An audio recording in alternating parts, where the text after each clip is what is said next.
श्री हरि आदि के साथ यज्ञ मंडप में पधार कर शिव का दक्ष को जीवित करना।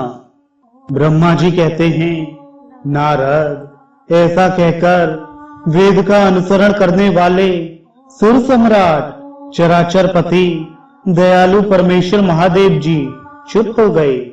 भगवान शंकर का वह भाषण सुनकर श्री विष्णु और ब्रह्मा सहित संपूर्ण देवता संतुष्ट हो उन्हें तत्काल साधुवाद देने लगे। तदनंतर भगवान शंभु को आमंत्रित करके मुझ ब्रह्मा और देव ऋषियों के साथ श्री विष्णु अत्यंत हर्षपूर्वक पुनः दक्ष की यज्ञशाला की ओर चले।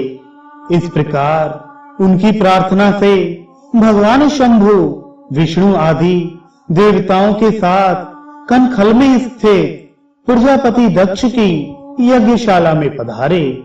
उस समय रुद्रदेव ने वहां यज्ञ का और विशेषतः देवताओं तथा ऋषियों का जो वीरभद्र के द्वारा विध्वंस किया गया था उसे देखा।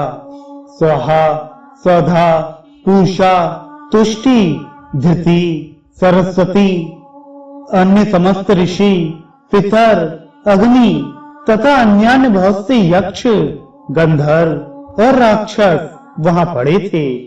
उनमें से कुछ लोगों के अंग तोड़ डाले गए थे, कुछ लोगों के बाल नोच लिए गए थे और कितने ही उस सम्रांगण में अपने प्राणों से हाथ धो बैठे थे। उस यज्ञ की वैसी दुर्अवस्था देखकर भगवान शंकर ने अपने गणनायक महापराक्रमी वीरभद्र को बुलाकर हंसते हुए कहा, महाबाहु वीरभद्र, यह तुमने कैसा काम किया? तात, तुमने थोड़ी ही देर में देवता तथा ऋषि आदि को बड़ा भारी दंड दे दिया। वत्स, जिसने ऐसा द्रोहपूर्ण कार्य किया था, इस विलक्षण यज्ञ का आयोजन किया और जिसे ऐसा फल मिला, उस दक्ष को तुम शीघ्र यहाँ ले आओ। भगवान शंकर के ऐसा कहने पर वीरभद्र ने बड़ी उतावली के साथ दक्ष का धड़ लाकर उनके सामने डाल दिया। दक्ष के उस शव को सिर से रहित देख लोक कल्याणकारी भगवान शंकर ने आगे खड़े हुए वीरभद्र से हंसकर पूछा, दक्ष का सिर कहाँ है? तब प्रभावशाली वीरभद्र ने कहा, प्रभु शंकर, मैंने तो उसी समय दक्ष के सिर को आग में होम दिया था। वीरभद्र की यह बात सुनकर भगवान शंकर ने देवताओं को प्रसन्नता पूर्वक वैसी ही आज्ञा दी जो पहले दे रखी थी।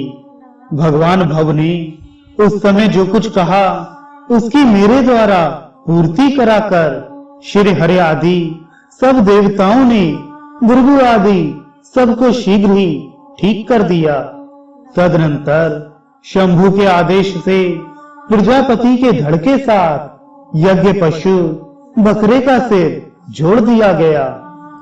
उस सिर के जोड़े जाते ही शंभु की शुभ दृष्टि पड़ने से प्रजापति के शरीर में प्राण आ गए और वे तत्काल सोकर जगे हुए पुरुष की भांति उठकर खड़े हो गए।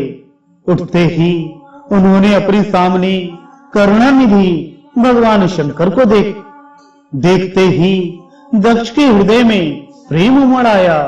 उस प्रेम ने उनके अंतःकरण को निर्मल एवं प्रसन्न कर दिया।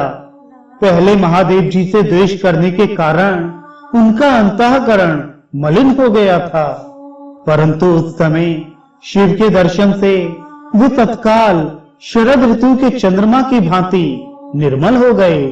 उनके मन में भगवान शिव की स्तुति करने का विचार उत्पन्न हुआ, परंतु वे अनुराग आधिक्य के कारण तथा अपनी मरी हुई पुत्री का स्मरण करके व्याकुल हो जाने के कारण तत्काल उनका स्तवन ना कर सके।